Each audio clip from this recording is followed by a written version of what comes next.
Bonsoir à tous, ravi de vous retrouver pour l'édition de 19h45, les titres du journal.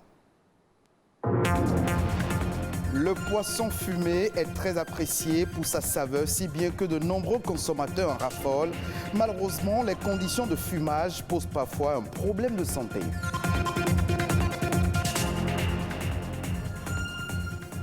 On parlerait également des abeilles, ces petits insectes qui fabriquent du miel. Elles vivent en colonie et travaillent pour la survie de leur groupe, un mode d'organisation au sein duquel les rôles sont bien définis.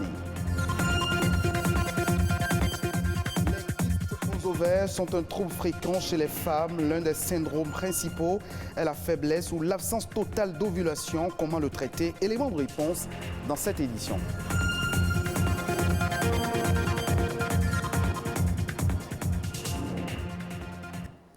La vie sauvage est une partie de la biodiversité qui désigne toutes les formes d'animaux, de plantes, d'organismes fongiques ou d'autres qui vivent en liberté dans la nature à l'écart des influences humaines. En ce 3 mars, journée mondiale de la vie sauvage, les Nations Unies saisissent l'occasion de sensibiliser à la préservation de la faune et de la flore, ainsi que sur les dangers liés au trafic mondial des espèces sauvages. Le thème choisi pour cette année souligne le rôle clé des forêts qui abritent plus de 80% des espèces d'animaux, de plantes et d'insectes que compte la planète.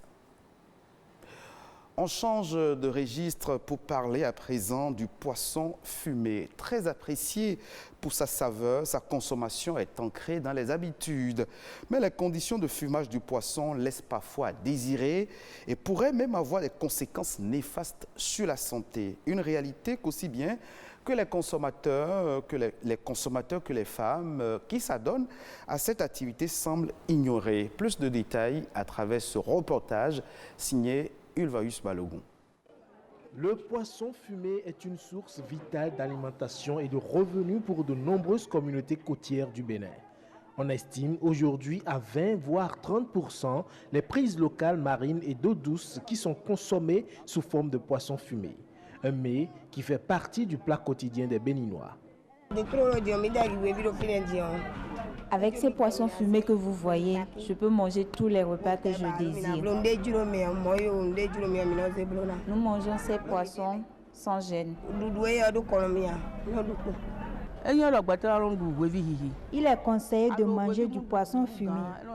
Si tu fumes bien le poisson, manger est un plaisir. Et pourtant, malgré sa saveur, ses bienfaits nutritionnels, son prix compétitif et sa durée de conservation, le poisson fumé représente un vrai problème de santé publique. On consomme tous généralement le poisson fumé et on ne sait pas forcément dans quelles conditions ça a été fait. On ne sait pas. On le voit au bord de la route, on paye juste le poisson. Au vu de ce qu'on voit ici, je me dis que si le poisson est toujours fumé dans ces conditions, il aura forcément un impact négatif sur notre santé. À Placrodi, de nombreuses femmes s'adonnent au fumage de poisson. Ici, le poisson fumé est obtenu suivant des méthodes peu soucieuses de la préservation de la santé du consommateur et des fumeuses elles-mêmes. Nos yeux sont malades à cause de la fumée et de la chaleur intense. Nous souffrons du rhume et du paludisme.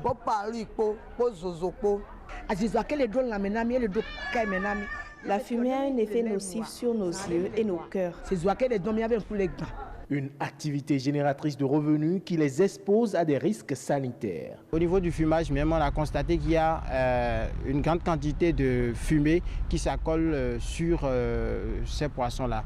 Et ce sont ces fumées-là qui contiennent les hydrocarbures aromatiques polycycliques qui sont cancérigènes et même aussi des goudrons qui créent de cancer une fois que ça se retrouve dans l'organisme humain. Pour éviter ces conséquences néfastes, quelques précautions sont tout de même indispensables. Comme précaution, d'abord au niveau des transformatrices, au niveau des dames qui font le produit, il faut les conseiller de fumer les poissons avec sa peau. Aux consommateurs, je leur demande d'enlever d'abord la peau de poisson qui est fumée, et de deux, de laisser tremper le poisson dans de l'eau. Si c'est le poisson fumé, de laisser tremper ça dans de l'eau, ne serait-ce que quelques minutes, une dizaine de minutes. C'est vrai, ils vont perdre une partie de la valeur nutritive, mais l'eau va essayer d'évacuer aussi une partie de ces fumées qui seraient restées sur le poisson. L'amélioration du mode de fumage de poissons et l'encadrement de l'activité s'avèrent donc indispensables pour prévenir et atténuer les conséquences sanitaires sur les consommateurs. Connaissez-vous la vie des abeilles? C'est un monde extraordinaire, méconnu, pourtant riche d'enseignements. Elles forment une société très bien structurée qui s'apparente à une grande entreprise. Au sein d'une roche, des milliers d'abeilles cohabitent et s'entraident pour un objectif commun: la survie de la colonie. Bruno Diossa, directeur de l'école de la foresterie tropicale, nous donne plus de précisions à travers cet extrait. C'est une communauté très organisée. Une colonie d'abeilles contient quand même des milliers d'individus. On dit qu'au moins à partir de 40 à 70 000 individus sont dans une colonie d'abeilles. Dans une colonie, il y a la reine qui gouverne tout. Après la reine, donc il y a surtout le rôle de pondre et d'organiser la communauté. Il y a les ouvrières qui travaillent, qui font tout. Il y a les faux bourdons. Et chacun a son rôle dans la communauté et ça fonctionne pour produire le miel et beaucoup d'autres produits de la ruche, tels que la cire, il y a la propolis, la gelée royale, etc.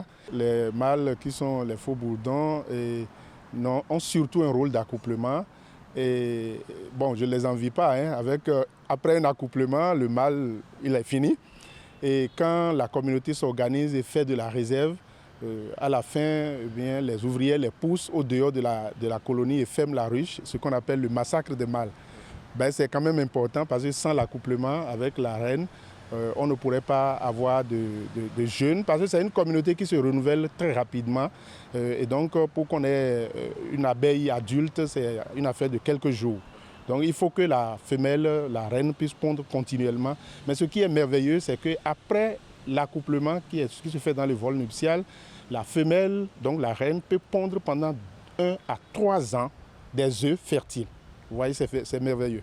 Les abeilles piquent en général pour défendre leur quiétude, pour défendre leur réserve. Parce que le miel qui est produit en réalité, c'est pour passer la mauvaise saison. Et nous allons voler.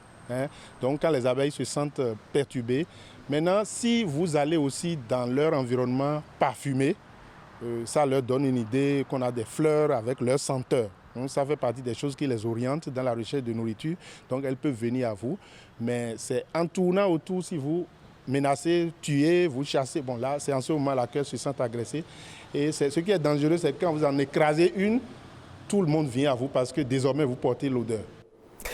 La vie des abeilles, une société très bien structurée. On en vient maintenant à ce trouble fréquent devenu la première cause d'infertilité féminine. Il s'agit du syndrome des ovaires polykystiques, encore appelée dystrophie ovarienne. Cette maladie hormonale est fréquente notamment chez les femmes en âge de procréer. À ce jour, il n'existe pas de traitement spécifique, mais les recherches sont en cours et elles pourraient changer la donne. Amandine Aliabossou nous édifie.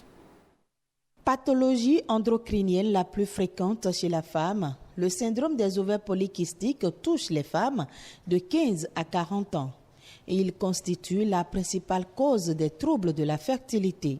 Le syndrome des ovaires micropolykystiques est un dysfonctionnement hormonal qui intéresse tout l'organisme et qui peut avoir des manifestations sur le plan gynécologique, essentiellement déjà des règles qui vont être irrégulières et une élévation du taux de testostérone, des hormones mâles, en fait d'androgènes dans l'organisme, et l'apparition à l'échographie sur des ovaires de petits sacs liquidiens qu'on appelle des microkystes en nombre important. L'origine du syndrome des ovaires polykystiques n'est pas encore bien connue, mais les symptômes varient d'une femme à une autre. Ce qui va amener les femmes en consultation le plus souvent, ce sont des règles irrégulières et souvent une difficulté à tomber enceinte. Pourquoi les règles vont être irrégulières? C'est parce qu'en fait, il n'y aura pas d'ovulation. Et quand il n'y a pas d'ovulation, il n'y a pas de corps jaune. Le corps jaune sécrète une hormone qu'on appelle la progestérone. Et c'est la chute du taux de progestérone qui déclenche l'apparition des règles. Vu qu'il n'y a pas eu d'ovulation, on n'aura pas de taux de progestérone élevé, donc les règles ne vont pas venir à temps, elles vont venir très tard, selon la profondeur du déséquilibre. 35 jours pour certaines, 40, 2 mois, 3 mois, peut-être 6 mois pour d'autres. Donc, c'est ce qui fait qu'on a ces règles en fait qui sont irrégulières. On sait que le surpoids a tendance à être aussi responsable. Le syndrome des ovaires polykystiques persiste toute la vie. Heureusement, des traitements existent pour accompagner les désirs de grossesse. S'il y a un désir de grossesse, ce qu'il faut comprendre, c'est que déjà la maladie des ovaires micropolykystiques, elle va entraîner des règles irrégulières, mais surtout des troubles de l'ovulation. C'est des femmes qui vont voir leurs règles, mais qui ne vont pas forcément ovuler ou qui vont ovuler une fois sur 3 ou une fois sur 4. Donc une difficulté à tomber enceinte. Par rapport à ça, aujourd'hui, on a des médicaments, des molécules qui permettent de stimuler l'ovulation. Et en général, ça marche assez bien, à part quelques-unes qui vont peut-être devoir aller jusqu'à la fécondation in vitro.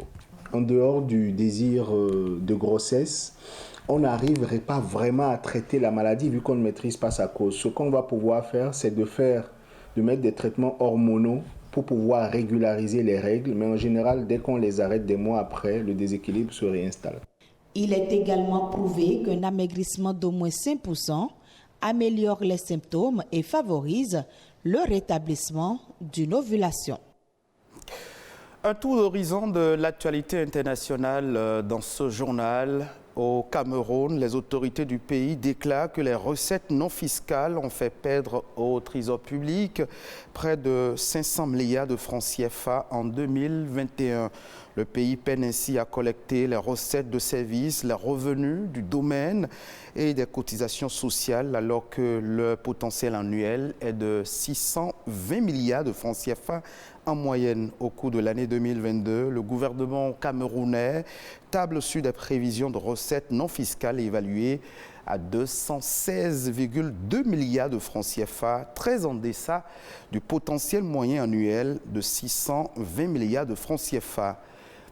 D'autres informations toujours au plan international. Dans cette session d'information, c'est dans l'Écho Inter, un condensé de l'actualité internationale préparé et présenté par Ulvaeus Balogun.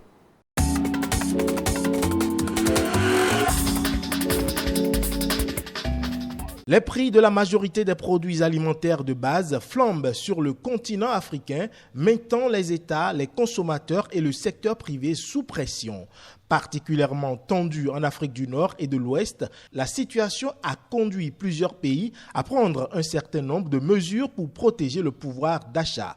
Il s'agit notamment de l'instauration de prix plafonds, de la suspension des taxes à l'importation ou douanière, de la baisse de la TVA et du renforcement des contrôles de tarifs réglementés. Si cette poussée inflationniste s'inscrit dans une tendance mondiale, elle intervient dans un contexte difficile de relance post-pandémie et devrait durer, selon les observateurs, une bonne partie de l'année 2022. De quoi compliquer la donne pour l'ensemble des acteurs économiques, ménages, entreprises et gouvernements.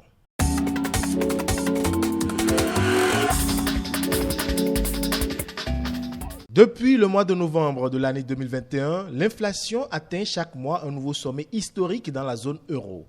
Et le mois de février qui vient de s'achever n'a pas échappé à la tendance. Les prix ont augmenté de 5,8% sur une année. Cette inflation est largement tirée par les tarifs de l'énergie. Ils se sont envolés de plus de 31% sur un an le mois dernier dans la zone euro. L'alimentation n'est pas en reste. La progression des prix s'est accélérée à 4,1% et les biens industriels sont eux aussi plus chers que l'an dernier. Toute chose qui constitue une mauvaise nouvelle pour les ménages et aussi un casse-tête pour la Banque centrale européenne. Ce phénomène, d'abord présenté comme temporaire, semble finalement appelé à durer, notamment avec la situation entre l'Ukraine et la Russie qui fait craindre une envolée.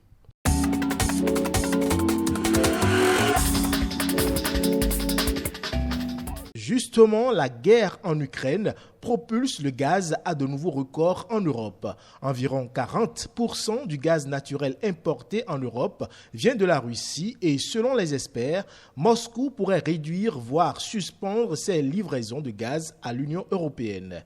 Les autres producteurs qui fournissent l'Union européenne par des gazoducs tels que la Norvège ou encore l'Azerbaïdjan ne pourront remplacer à court terme qu'une partie du gaz russe. Ces pays ne disposant pas de capacité limitée pour augmenter rapidement l'approvisionnement de l'Europe. À long terme, l'Algérie pourrait devenir un fournisseur important. Le pays compte en effet investir 40 milliards de dollars au cours des 4 prochaines années pour l'exploration et la production du gaz afin de faire face à la demande.